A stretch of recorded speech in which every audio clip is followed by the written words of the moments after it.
Nós vamos falar hoje sobre os desejos muito buscados. A tecnologia que nós vivemos hoje nos permite que a gente se informe assim com uma velocidade muito grande. Antes a gente gostaria de estudar um assunto, a gente tinha que pedir, ir numa livraria, comprar um livro. Às vezes não tinha um livro aqui, a gente tinha que pedir o livro de outro local, esperar que o correio trouxesse. Que coisa boa, mas que coisa trabalhosa, né? Hoje em dia, com um clique, um apertazinho de dedo, você pega as informações. Nós hoje, como dissemos, queremos falar sobre desejos muito buscados. Se você já viu isso, eu acredito que você está vivendo nesse século. Se você não viu, você certamente vai ver de uma maneira muito fácil. A gente anda na cidade e aparece assim algumas ofertas, alguns panfletos que são colados, né? Passado, presente e futuro. São as famosas cartomantes ou videntes, e muitas pessoas buscam esse tipo de serviço chamado espiritual porque gostaria de saber o seu destino. E aí é preciso que a gente lembre que nós realmente temos um destino. Mas o que a Bíblia diz sobre o destino, né? O que a Bíblia diz sobre o que vai acontecer no futuro? Muita gente, quando ouve falar do livro de Apocalipse, e nós temos a intenção de fazer um seminário sobre a doutrina das últimas coisas, destinado a tirar a curiosidade do público sobre o que vai acontecer no futuro, não no futuro da pessoa, mas no futuro do mundo todo. Então, não é de hoje que as pessoas têm essa curiosidade. A história registra que os povos antigos, que eram bem influentes, os gregos e os romanos, eles tinham um panteão. O que era um panteão? O panteão era assim um aglomerado de deuses. E dentre esses deuses existiam alguns que cuidavam justamente do destino. Eram as chamadas moiras ou parcas. Essas moiras, moira em grego significa destino. As moiras eram 3 senhoras. Elas eram representadas por 3 senhoras que antigamente a gente dizia que essas senhoras tinham um certo nome, era característica. Por exemplo, quando você vê uma pessoa muito feia, do nariz grande, com as unhas grandes, cabelo desengrenhado, você chama de quê?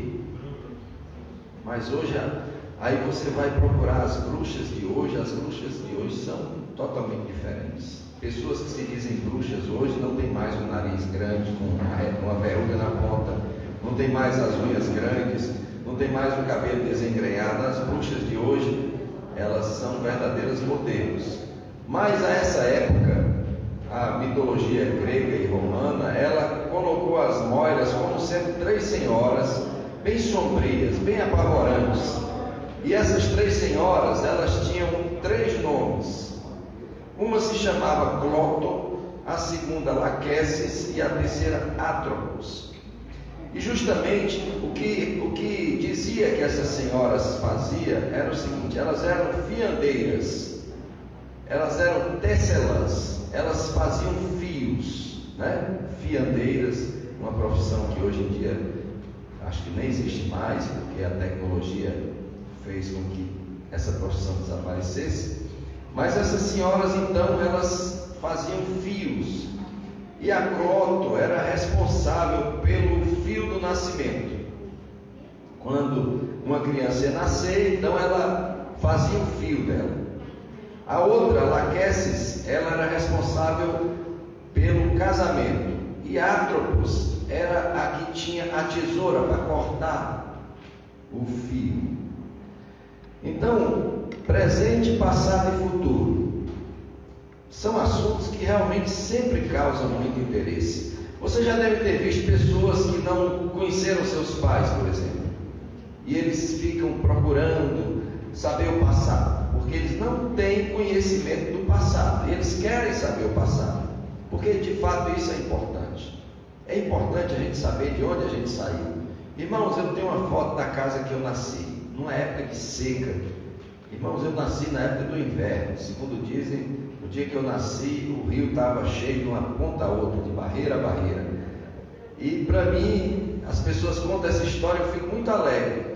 Mas quando eu olho para a casa no alto do monte, que meu pai construiu, onde eu nasci, e eu tirei uma foto numa época de seca, eu digo, oh meu Deus, eu te dou graças, porque eu sou um vencedor, porque saí de um sertão bravo desse, e até para levar água lá em cima era difícil. Então, a gente saber de onde a gente saiu é muito importante. A gente ter conhecimento do nosso passado, pelo menos de parte dele, é algo importante. A gente, naturalmente, pensa que conhece o nosso presente, mas coisas estão acontecendo que vão influenciar a nossa vida que eu não sei e você também não sabe. Nesse momento que nós estamos aqui, ninguém sabe o que está sendo tramado nos palácios para atingir a nossa vida. E naturalmente o futuro, todo mundo quer saber o que vai acontecer no futuro, é normal, né? Vai ter um jogo agora, logo mais, quando terminar o culto, o pessoal, todo mundo quer saber o que vai dar, um lado ou o outro lado, né? Mas é preciso que a gente saiba tudo isso à luz da palavra de Deus. Nós somos remetidos a essa palavra destino na Bíblia Sagrada, e nós acabamos de ler um texto onde Deus fala com o povo através do profeta Isaías, e ele diz no verso de número 11, ele diz assim, Isaías 65, e o versículo 11, ele diz assim: quanto a vós, porém, abandonais o Senhor, os que vos esqueceis do meu santo monte, os que preparais uma mesa para a fortuna e misturais vinho para o destino. Então, o Senhor fala que as pessoas esqueceram o monte do Senhor, Jerusalém, o local onde se ia adorar. As pessoas esqueceram, abandonaram o Senhor e preparam a mesa para a fortuna e misturam vinho para o destino. É importante nós dizermos que são dois deuses muito buscados, a fortuna e o destino. Então, nesse mesmo contexto dessas moiras ou parcas, essas deusas greco-romanas, elas faziam o fio numa roda. Quem já estudou isso, é mais antigo, deve ter visto. Você pega o algodão, né? Pega o algodão e faz o fio, e usa uma roda, uma roca. E justamente a deusa da fortuna, ela administrava essa roda. Aí o que se dizia? Tem dias que ela vai estar em cima, você está com sorte. Quando você estiver embaixo, você está com azar, né? Muito bem. Acontece que muita gente se apropria dessa mesma doutrina como se a Bíblia endossasse essa ideia, como se o nosso destino já estivesse determinado e nós não pudéssemos fazer absolutamente nada. Um determinismo absoluto, e assim acontece em algumas nações. Por exemplo, segundo os livros, na Índia existem as castas. Se você nascer em uma determinada casta, não adianta você fazer nada, porque foram os deuses que fizeram assim, e você vai viver a vida toda naquela situação ruim. Sorte de nós brasileiros, né, que a gente conhece pessoas que eram órfãos. Eu conheço um cidadão que ele era órfão de pai, não conheceu o pai, a mãe morreu, e hoje em dia ele é uma pessoa muito bem sucedida, tem uma família, tem um um patrimônio muito bom, serve a Deus. Então, o Senhor é aquele que acode o pobre, o necessitado, tira o que está no monturo e coloca no meio dos príncipes. Se eu e você estivermos dispostos a honrar a Deus e a servi-lo, Ele nos tira de situações humilhantes e nos coloca em situações de honra. Mas o determinismo, ele diz que isso é impossível, porque se Deus lhe colocou em determinada situação, é para você ficar lá mesmo, se conformar, porque foi assim que Deus quis. Mas a Bíblia nos ensina diferente. A Bíblia nos ensina que o homem foi criado com a capacidade de fazer escolhas. Foi assim que Deus nos criou. No livro de Provérbios, no capítulo 22, versículo 8, nós vamos ver uma expressão do proverbialista, capítulo 22, verso 8, ele diz assim: o que semeia a perversidade, colhe males. Então, não tenha dúvida de que se eu plantar a perversidade, eu vou colher males. A Bíblia inteira endossa essa ideia da lei da semeadura. Portanto, Deus não nos colocou um script imutável. E se eu estou numa situação desfavorável hoje, eu posso buscar a Deus para sair dessa situação desfavorável. E com a ajuda dele, eu tenho certeza que eu posso superar essa situação. Porém, é preciso que a gente entenda que existem situações que fazem com que os homens e as mulheres precisem tomar determinadas decisões em determinado tempo. Eu não sei se vocês já andaram de trem, mas de avião ou de ônibus.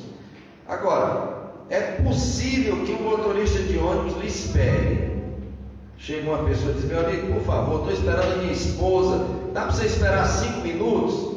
Mas o maquinista de trem não esperava. Não há a menor possibilidade, porque os trens, eles andam, o ônibus, ele anda na estrada, então o camarada vai para o acostamento e o outro ônibus passa, mas o trem, ele anda numa linha, 2 vergalhões de ferro, e se ele não passar numa determinada hora, o outro trem vem de lá para cá, então ele não para ninguém. Assim, a nossa vida, em determinados momentos, nós precisamos tomar a decisão naquele tempo, porque as oportunidades às vezes não voltam. Por exemplo, você imagine se eu quisesse ser jogador de futebol. Os irmãos acham que mesmo que eu jogasse bem, e hoje eu digo, se deixar de ser advogado, vou ser jogador de futebol, ia adiantar alguma coisa? Com essa idade, está assistindo um futebol com Davi e assistindo um jogador de 30 anos, eu digo, está velho, 30 anos para jogar futebol, está velho. Se eu hoje disser, eu já fui militar, vou voltar para o quartel não me recebe. Existe uma idade que eles recebem, depois disso não adianta mais. Se eu quiser ser atleta, eu já corri. Então, se eu quiser novamente voltar para as pistas de atletismo, não vai adiantar, porque eu não tenho mais compleição física para poder exercer essas coisas. Porém, tirante essas possibilidades, eu posso hoje muito bem dizer, vou ser médico. Pastor, mas é muito difícil. O senhor vai ter que estudar muito, vai ter que entrar numa faculdade. Eu digo, não, mas eu quero. E aí, eu posso exercer a medicina, nem que eu chegue lá com 60 anos, mas vou poder exercer a medicina. Então, não há absolutamente um determinismo que nos impeça de alcançar os objetivos que a gente coloca, porque Deus nos dá essa possibilidade. Deuteronômio, capítulo 30, nós vamos ver o que diz o Senhor a partir do verso 16. Ele diz assim: pois hoje te ordeno que ames o Senhor, teu Deus, andes nos seus caminhos e guardes os seus mandamentos, estatutos e leis. Então viverás e te multiplicarás, e o Senhor teu Deus te abençoará na terra que passas a possuir. Mas veja bem, Se eu fizer isso, eu vou ter um destino, eu vou ter um futuro. E se eu fizer diferente? Aí é diferente o resultado. Se porém o teu coração se desviar e não quiseres dar ouvidos, e fores seduzidos e te inclinares a outros deuses e lhes prestares culto, eu te anuncio hoje que certamente perecerás. Quantas pessoas que estão prestando culto ao destino, à fortuna, têm perecido. Não prolongarás os dias na terra, a qual vais, passando o Jordão para a possuíres. Os céus e a terra tomo hoje por testemunha contra ti, que te propus a vida e a morte, a bênção e a maldição. Agora escolhe a vida, para que vivas, tu e teus filhos, amando o Senhor teu Deus, dando ouvidos à sua voz e apegando-te a Ele, pois Ele é a tua vida, e Ele te dará muitos anos na terra que jurou dar a teus pais Abraão, Isaque e Jacó. Todos nós somos conhecedores da promessa, dos mandamentos de Deus, um mandamento com promessa: honra teu pai e a tua mãe, para que te vá bem e tenha muitos dias sobre a terra. E é muito fácil de constatar o cumprimento dessa palavra. Quantas vezes nós já ouvimos aquela história? Fulano de tal andava numa moto e bebia, e a mãe dele disse: meu filho, não vá. E ele faz o quê? Obedece ou desobedece? Desobedece. E o que acontece com ele? Taca a cabeça no poste e morre. E outras, eu poderia dizer diferente. O camarada está mexendo no que não é dele, praticando ilicitudes. Sempre o pai, a mãe, um avô, uma avó dá um conselho e ele não atende. O que acontece? Acaba morrendo cedo, porque desobedece. E a Bíblia diz que o desobediente a pai e mãe, é preciso que a Bíblia se cumpra, e ele vai desobedecendo ao pai e à mãe, ele vai fatalmente morrer cedo.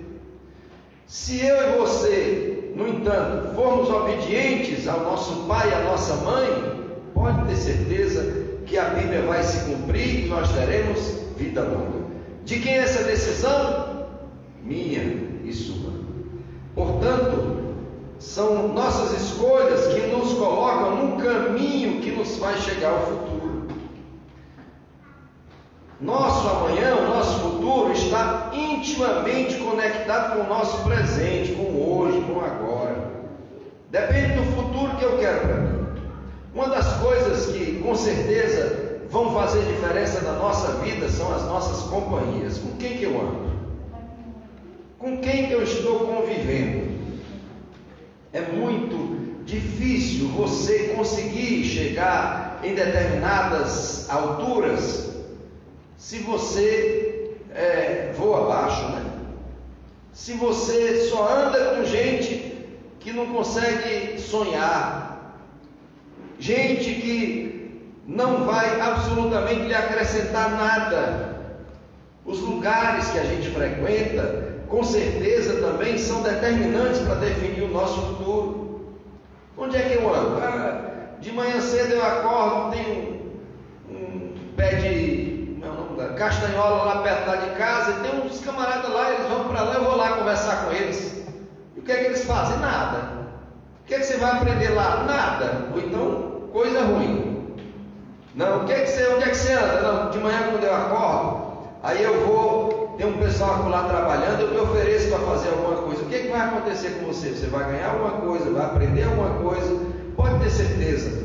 Aquelas pessoas que a gente se acompanha e os lugares onde a gente frequenta serão determinantes para definir o nosso futuro.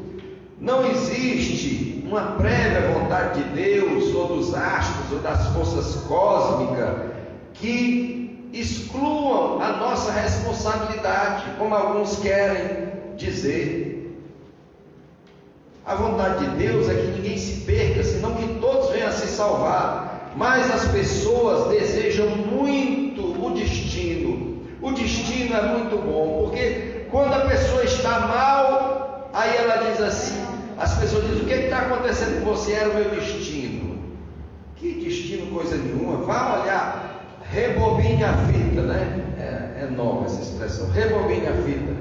Volte a fita atrás, veja quais foram as escolhas dessa pessoa, quais foram as sementes que essa pessoa plantou, e observe que ele teve oportunidades. A Bíblia registra pessoas que foram honradas por Deus. Para que história mais tocante do que a história de Saul? Como Deus honrou Saul. Deus colocou Saul como o primeiro rei de Israel. E quais foram as escolhas de Saul? A arrogância, a desobediência, o desrespeito aos preceitos de Deus, de forma, meus amados irmãos, que a vontade de Deus não era que Saul se perdesse, como ele acabou se perdendo, morrendo tragicamente. Mas acontece que as escolhas de Saul fizeram com que ele tivesse o fim que teve. É preciso que a gente saiba que quando Deus quer fazer alguma coisa, Deus é soberano. Não tem quem possa impedir os desígnios de Deus, mas existe uma vontade geral de Deus. Que vontade de Deus é essa? A vontade geral é que nós sejamos salvos, em primeiro lugar.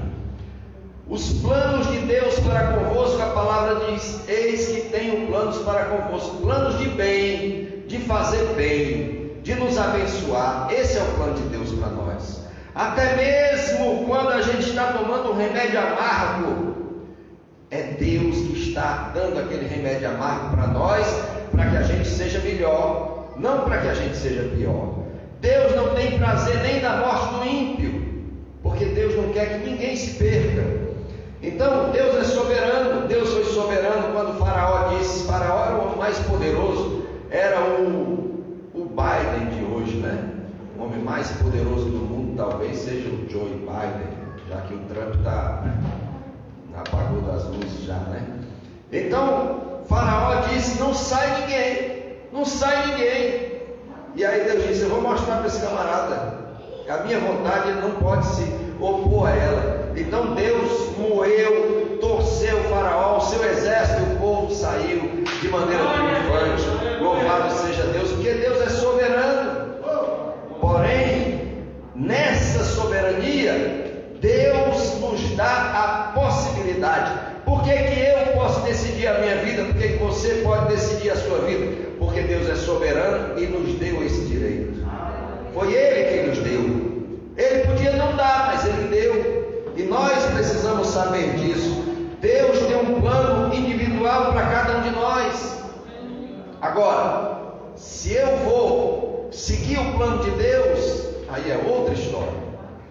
Deus tem um plano glorioso para a minha vida, para a sua vida, e eu vou aceitar esse plano. Se eu aceitar, o que vai acontecer? Aquelas promessas maravilhosas que nós lemos lá em Deuteronômio. Promessas maravilhosas. O Senhor disse, se andares nos meus caminhos, guardares os meus mandamentos, estatutos e leis, então viverás e te multiplicarás, e o Senhor teu Deus te abençoará na terra que passais a possuir. O que Deus quer fazer conosco é coisa maravilhosa. Agora, isso depende de algumas atitudes que eu venha tomar. Deus nos conhece no íntimo, Deus nos conhece de perto. Quando o Senhor chamou Jeremias, lá no livro do profeta Jeremias, no capítulo 1, o Senhor diz assim, no verso de número 4 e 5, veio a minha palavra do Senhor dizendo, Deus falando com o próprio Jeremias, antes que eu te formasse, no ventre te conheci, antes que saísse da madre te santifiquei as nações, te dei por profeta. Jeremias disse, eu não sei falar, mas acontece que Deus, Ele chama, Ele capacita. Jeremias foi obediente, Jeremias sofreu muito.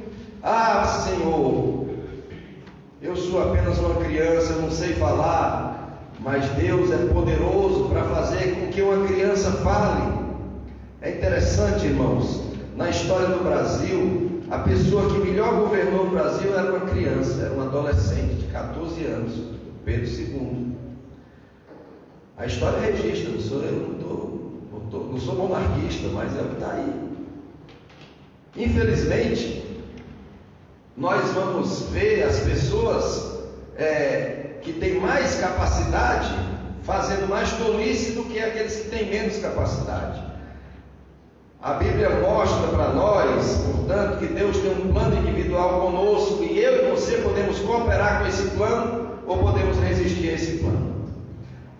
O apóstolo Paulo é um homem que tinha o conhecimento da lei de Deus mais do que muitos da sua época e de outras épocas.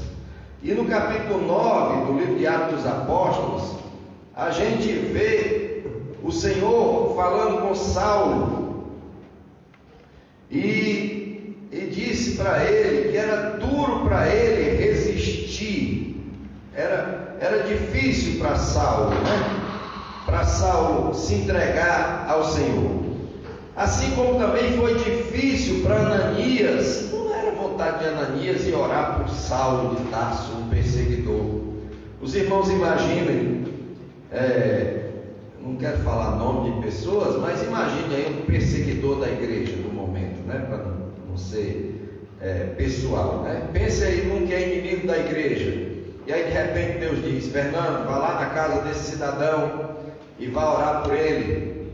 Aí o Fernando disse: eu vou lá orar por esse incrédulo, né, Fernando?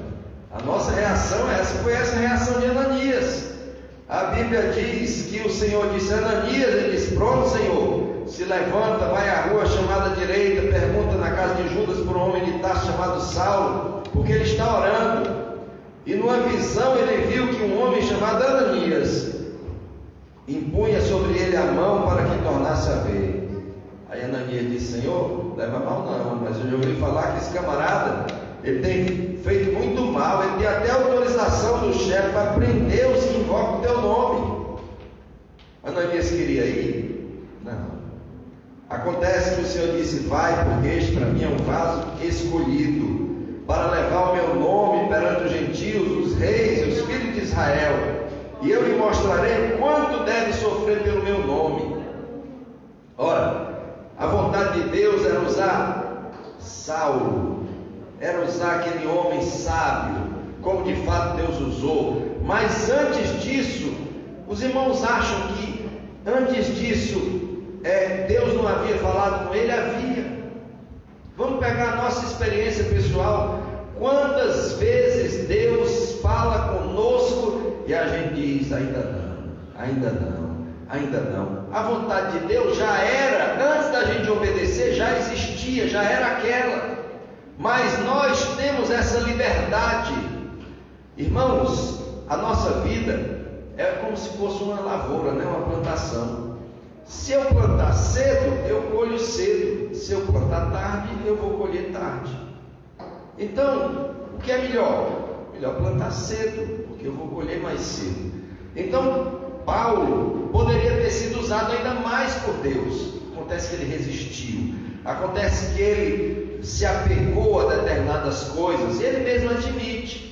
Depois dele abrir os olhos, ele disse: olha, eu considero tudo aquilo que eu já vivi, tudo aquilo que eu aprendi, como se fosse esterco. Porque conhecer o Senhor é algo preciosíssimo. Então eu não quero abrir mão disso. Nós devemos lembrar também que a vontade de Deus era que Jonas fosse para Tarsis, né? Mas Jonas foi para Jope, ou eu estou trocando? Nínive, ele foi para Nínive. Não, Jonas deveria ir para Nínive e ele foi para Tarsis, né? Completamente diferente. Mas Deus não podia obrigar Jonas, não podia, mas Deus respeitou. Deus tem a sua misericórdia, se renova a cada manhã, é a causa de não sermos consumidos. Agora, chegou um determinado momento que Jonas reconheceu que a semeadura dele foi ruim. Não só ele, mas todo mundo. Todo mundo descobriu: rapaz, esse camarada está errado. Nós estamos passando isso aqui por culpa dele. Foi ele quem fez tudo isso. E ele disse: é verdade, sou eu mesmo, me joga dentro do mar. jogou dentro do mar. E aí o que Deus faz? Soberanamente Deus provê um meio que, irmãos, muita gente diz que é um grande peixe, outros dizem que é uma baleia. Tem tradução que traduz por baleia, tem tradução que traduz por grande peixe. Não interessa, pode ter sido qualquer coisa, um tubarão banguelo, né? Porque, segundo dizem, a baleia não engole uma pessoa, porque a garganta é muito pequenininha, mas um tubarão engole, então é um tubarão banguelo. O fato é que ele foi, o peixe levou até aquele lugar. Um milagre aconteceu, irmãos. Milagre é milagre, ninguém explica. E aconteceu. Ele resistiu à vontade de Deus, mas os planos de Deus não podem ser frustrados. Pastor, e se o Jonas tivesse morrido no caminho? Irmãos, Deus levantaria outro. Pode ter certeza. Pastor, eu não vou. Olhe, Deus está me mandando para tal lugar e eu não vou. Pois não vá não, meu irmão. Não vá não, porque Deus vai levantar outro. Deus vai levantar outro. Irmãos, a nossa igreja, a Assembleia de Deus, era uma igreja poderosa. Acontecia muitos milagres. E Deus usou profetas e disse: "Ô Assembleia de Deus, volta às suas origens, ou então Deus vai levantar outras pessoas, outras igrejas." E hoje nós estamos vendo outras denominações sendo usadas por Deus. Por quê? Porque nós não nos colocamos no lugar de sermos abençoados. Eu e você precisamos tomar as escolhas adequadas, as escolhas devidas, para que a nossa vida tenha um futuro, para que o destino que nós queremos seja alcançado. Nós não podemos seguir aquilo que o povo estava seguindo, conforme disse Isaías no capítulo 65. Nós não podemos de forma nenhuma abandonar ao Senhor. Foi isso que o povo fez. No verso 11 diz: "Quanto a vós, porém, abandonais o Senhor, os que vos esqueceis do meu santo monte, os que preparais uma mesa para a fortuna e que mistura vinho para o destino." Quantas pessoas estão esquecendo o nome do Senhor? Estão desejando e buscando mais fazer uma mesa para a fortuna e misturar vinho para o destino. Não que nós não desejemos ou não queiramos ser bem-sucedidos, não que nós não queiramos ter um futuro melhor, todo mundo deseja, mas é preciso que a gente faça isso através de uma semeadura, tomando as atitudes corretas, segundo a palavra de Deus. Vocês já ouviram falar de pessoas que desejavam tanto alguma coisa, que fizeram um pacto com o tinhoso? Eu estive numa cidade do Piauí, na divisa com o Maranhão, que eu não estou lembrado do nome agora, outro dia até me lembrei. E nessa cidade eu passei em frente a uma casa, e o pastor que estava comigo, que foi um dos primeiros pastores lá, foi pastor missionário lá, ele disse para mim: "Nessa casa morava fulano de tal, e ele queria muito ser rico, e ele fez um pacto com o demônio, e ele ficou rico.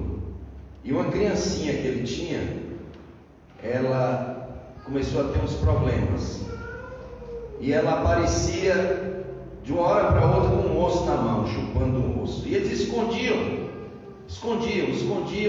de todo jeito. Não tinha jeito. Daqui a pouco ela estava chupando um osso. E gastou o que podia, o que não podia. E ele acabou perdendo essa criança. E eu passei em frente à casa. Hoje em dia é uma casa abandonada. Não tem mais nada. Só tem o testemunho da desgraça. Porque o destino que ele quis, ele não avaliou o preço para aquela fortuna. Ele fez uma mesa para a fortuna, ele colocou a fortuna acima de qualquer coisa. O amor ao dinheiro é a raiz de todos os males. Eu conto essa história porque o pastor estava comigo, não consigo lembrar o nome, mas enfim, Essa cidade existe, a casa está lá como testemunho, a cidade conhece a história, mas existem tantos outros casos, que infelizmente as pessoas preparam a mesa para a fortuna e misturam vinho para o destino. E assim acabam se desgraçando, porque eles abandonam a Deus, eles abandonam o Senhor, e depois que abandonam o Senhor, se esquecem do santo monte do Senhor. E aí a tendência é essa. Existem pessoas, não pastor, a pessoa não fez pacto, não fez pacto. Ela só fez uma mesa para a fortuna, não teve tempo mais de vir aos cultos, não teve tempo mais de se reunir com a igreja, de ler a Bíblia, de orar. Ela simplesmente se deu a trabalhar, e o que ela fez? Ela esqueceu o nome do Senhor, abandonou o Senhor, esqueceu o santo monte do Senhor. Quantas pessoas têm tomado essas decisões, têm esses desejos, buscam esses desejos de fortuna, esse desejo de um futuro glorioso, e aí acontece, infelizmente, aquela máxima que o pessoal diz: gastou a sua saúde, a sua vida para conseguir dinheiro, e agora o seu dinheiro não consegue nem a sua saúde, nem a sua vida. Quantas pessoas fazem qualquer negócio para conseguir, não sei se antigamente era 1 milhão, não sei quanto é, tem uns reality show aí que o pessoal faz qualquer negócio para poder ganhar uma quantia grande em dinheiro.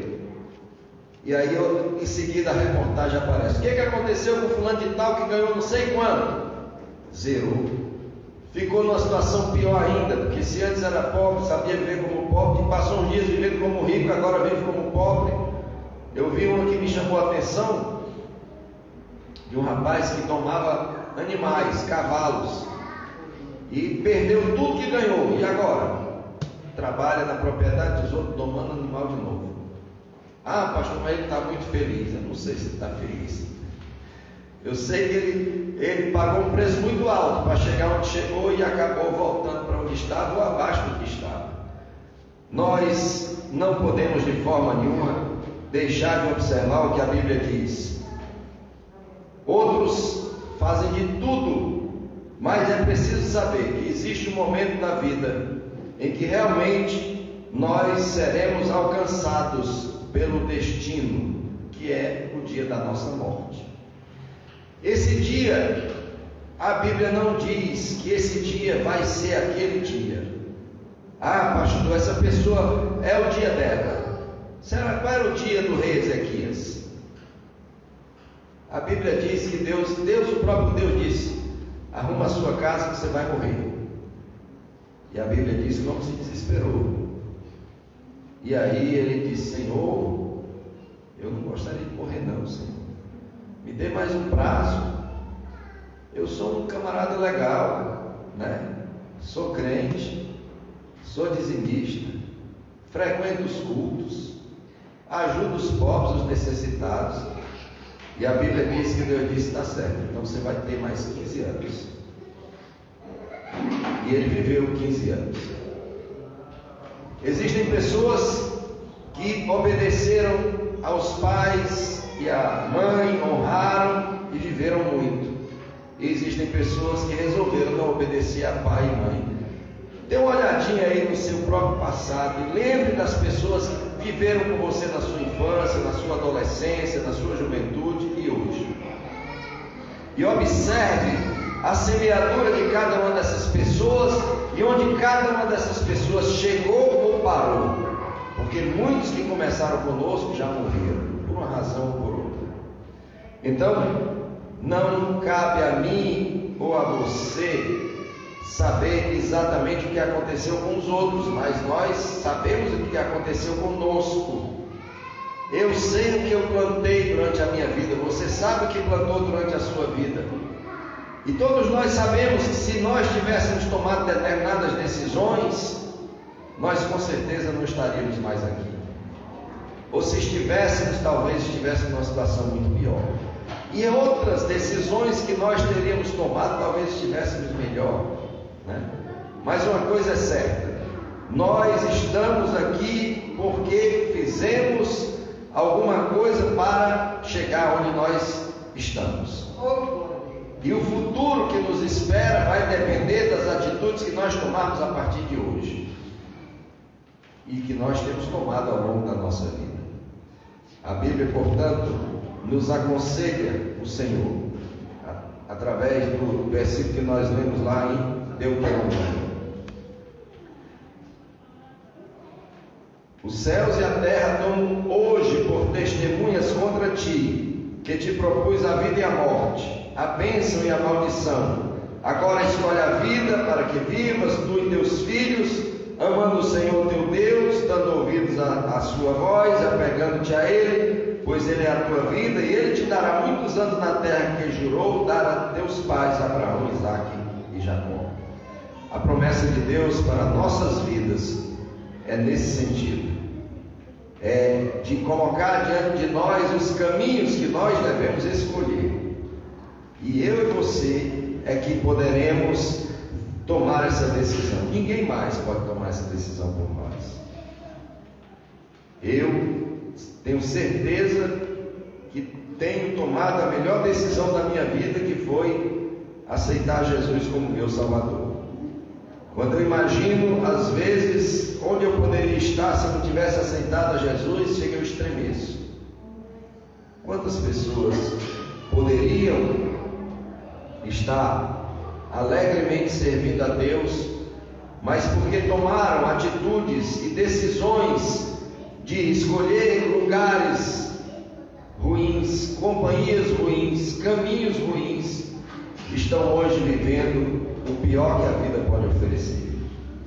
Mas eu e você temos essa oportunidade, e a Bíblia mostra para nós, ainda em Deuteronômio 31, versículo 6, diz assim: esforçai-vos e animai-vos, não temais nem vos espanteis diante deles, pois o Senhor teu Deus, que vai contigo, não te deixará nem te desamparará.